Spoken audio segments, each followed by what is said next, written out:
LSU have been a regular visitor to the title game in the 90s, winning in 1991 and in 93. This year's Tigers squad packs a powerful punch, which has produced an SEC record 130 home runs. It's Miami and LSU for the national championship.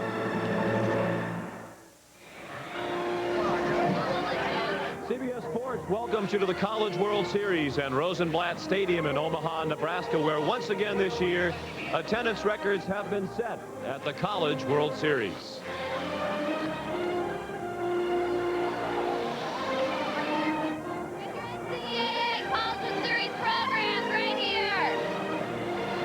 Ordinarily, you can't tell the players without a program, but perhaps this year you can at the 50th College World Series as two familiar teams vie for the national championship. It's the Miami Hurricanes taking on the Fighting Tigers of LSU. It's a perfect day for baseball here in America's heartland. 72 degrees as we approach the first pitch. The breeze out of the north at 13 miles per hour. That could be a factor as the wind is blowing in from left field. This is ordinarily a hitter's ballpark. It'll be left-hander J.D. Arteaga on the mound for Miami. And the LSU Tigers just now taking the field. They've struggled defensively in the College World Series. 10 errors in 3 games, 9 of them in the first 2 games. But they are 3-0 here. They have Chad Cooley in left field, Mike Koerner in center field, Justin Bowles in right. Nathan Dunn with a team-high 20 errors at third base. Jason Williams has made 3 errors here at the College World Series at short.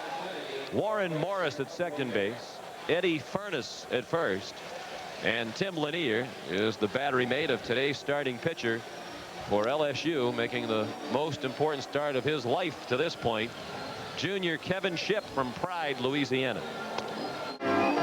Skip Bertman is LSU's all-time winningest coach. Today he's looking for his 3rd national title. And here is his lineup. Jason Williams leads off and plays shortstop. Mike Koerner is the center fielder. Nathan Dunn is at third base. Eddie Furness, the SEC Player of the Year, is the cleanup hitter and first baseman. Chad Cooley in left field. Brad Wilson is the DH batting 6th. Batting 7th and playing right field, Justin Bowles. Tim Lanier is the captain and catcher. And the number 9 hitter, second baseman Warren Morris. Base is empty, 2-0 Miami. In the bottom of the first, Mike Koerner, the center fielder, takes a ball up and in.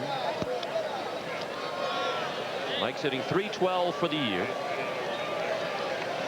As a team, LSU's batting .317, but they've only hit .270 here at the College World Series. You look at the stats and you wonder how they could possibly be 3-0. 10 errors in 3 games. They're hitting almost 50 points below their season batting average as a team. But they beat Wichita State 9-8.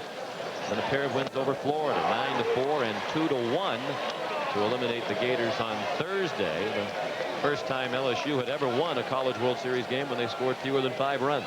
Koerner that time pulling his head out on the lefty Arteaga, who's threw a nice slider.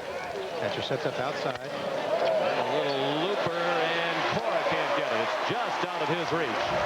Grimmett plays it quickly, but Koerner, one of the few real stolen base threats on this LSU team, has a blue pit.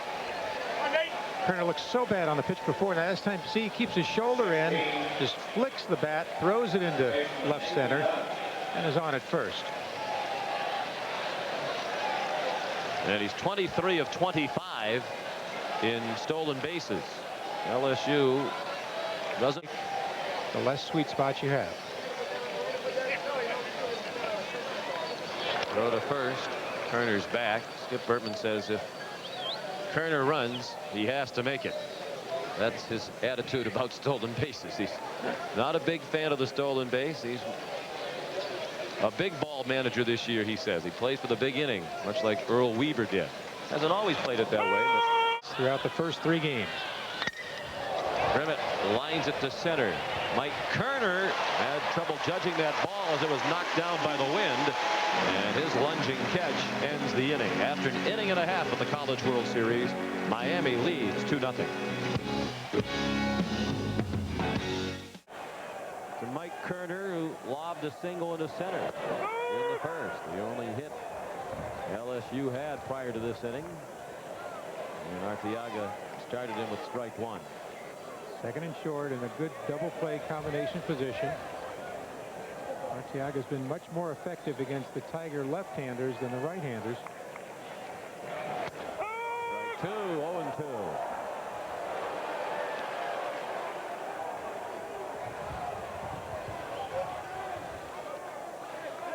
Koerner's a sophomore from Turnersville, New Jersey.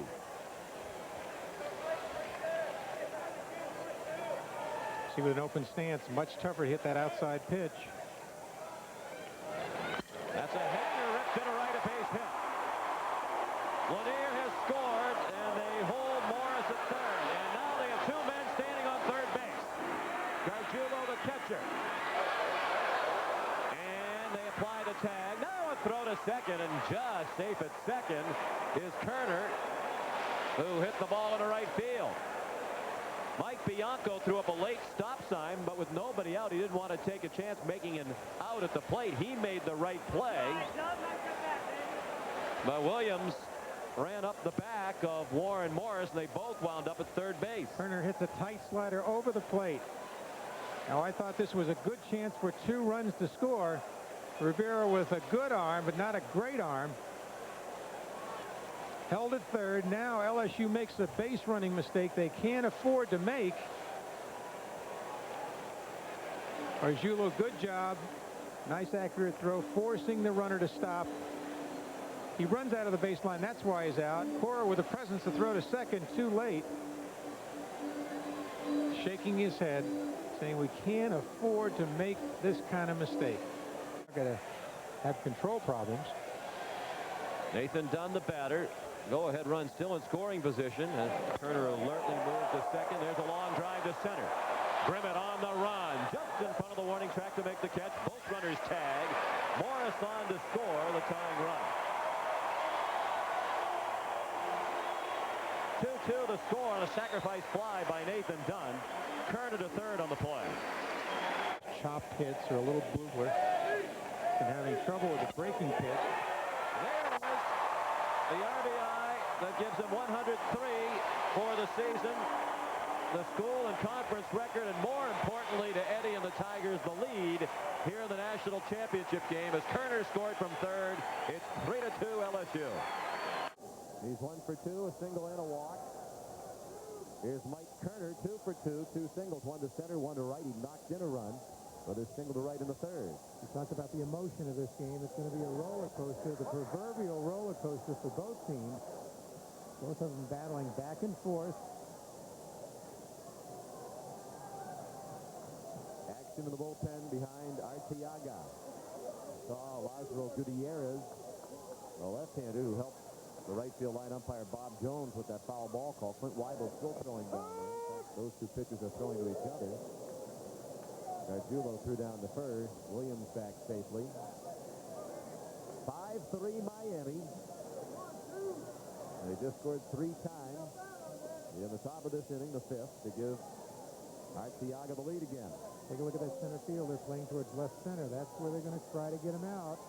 On the outside part of the plate. Big hole on the right side, though. Close pitch, 2-1. We mentioned the tragedy endured by Sagisi. Arteaga has experienced much the same. When J.D. was in high school at Westminster Christian in Miami, he was a quarterback on the football team as a sophomore in high school, and his dad had a heart attack and died while watching J.D. play. By the time J.D. got to the hospital, his father had already passed away. His mom is here today, Carrie. J.D. told us yesterday. It'll be like she's out there pitching. That's how excited she gets about the game. She'll be pitching right along with me. That's the way Mom watched games. You know, my mom used to be right there with me, fielding and throwing and hitting and running.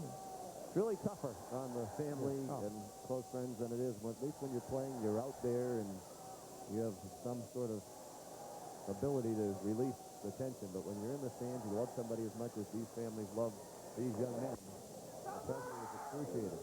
Down to first. Chance for a double play. Throw to first is late. They erase Williams at second. 3-6.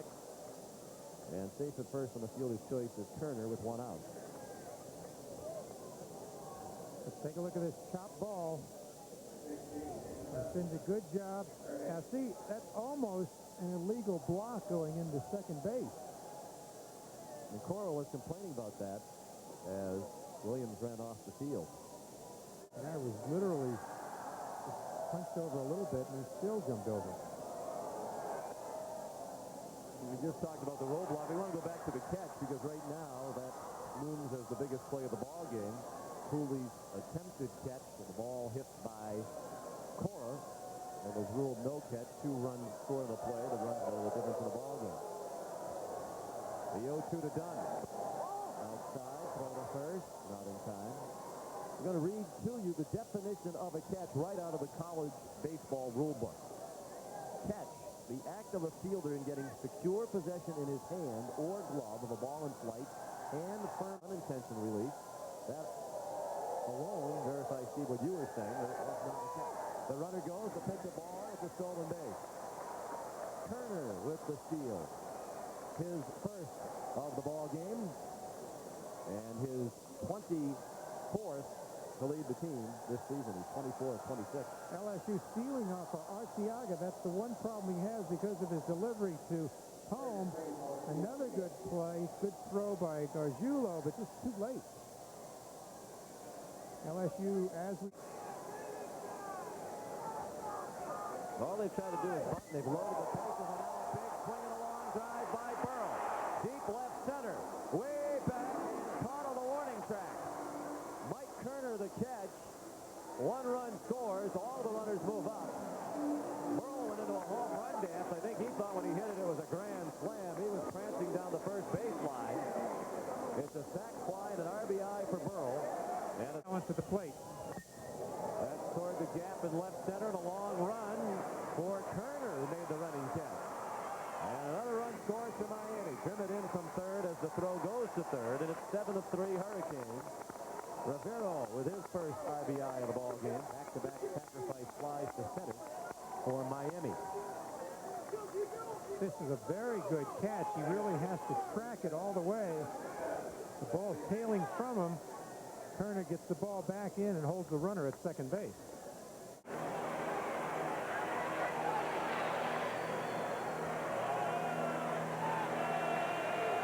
Now Mike Koerner. The tying run still at second. Go ahead, run at first. Bases loaded and 1 out. Koerner 2 for 3, 2 for 4. 2 singles, an RBI and a run scored. He's stolen a base today. He looked at ball 1.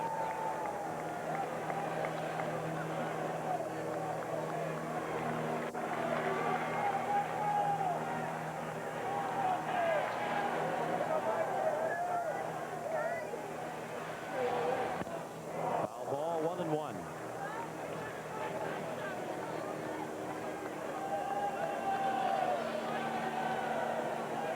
Rally caps in evidence on some in the LSU dugout.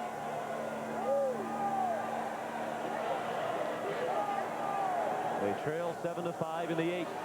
It's even at 12 apiece. Each team has made 2 errors. Early on it was LSU making the key mistake, but in the last couple of innings Miami has been error prone.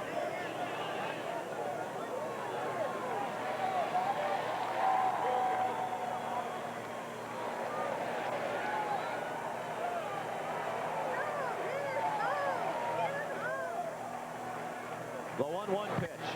Into the air to left. Runners are tagging. Here comes Lanier to the plate. DeSelle's throw is up the first baseline. It's a 1-run game, 7-6. LSU now back to within 1 run. Good job of hitting that time. You had to get the ball in the air to get that run in. Good job by Koerner.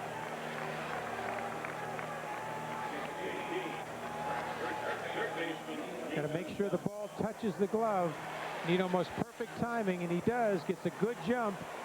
The throw is high and not on line, and he scores easily.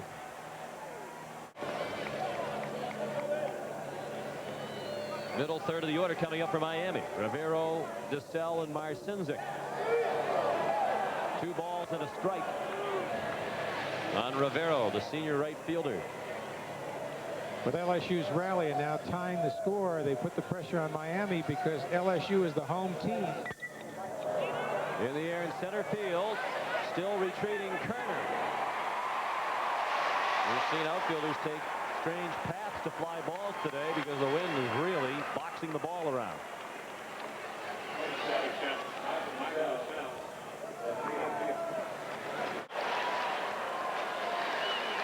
This is going to be a great curveball in a crucial situation. Morrison comes back with the best curve of the day and fans Lanier. Watch Lanier track it. He just can't go down and get it. Here it is again. What a great curveball.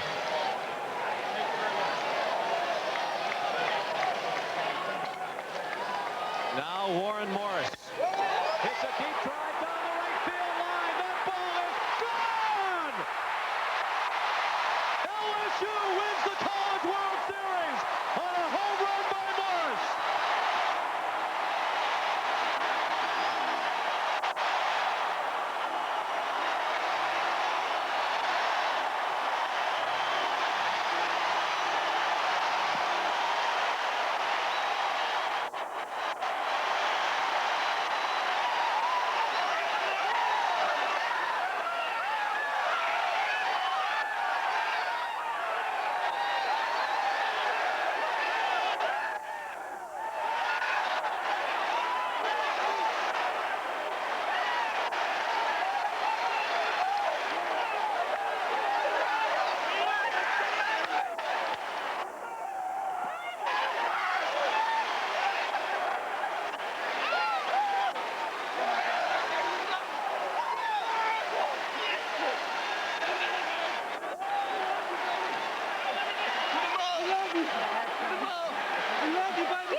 Friends, how improbable is that finish?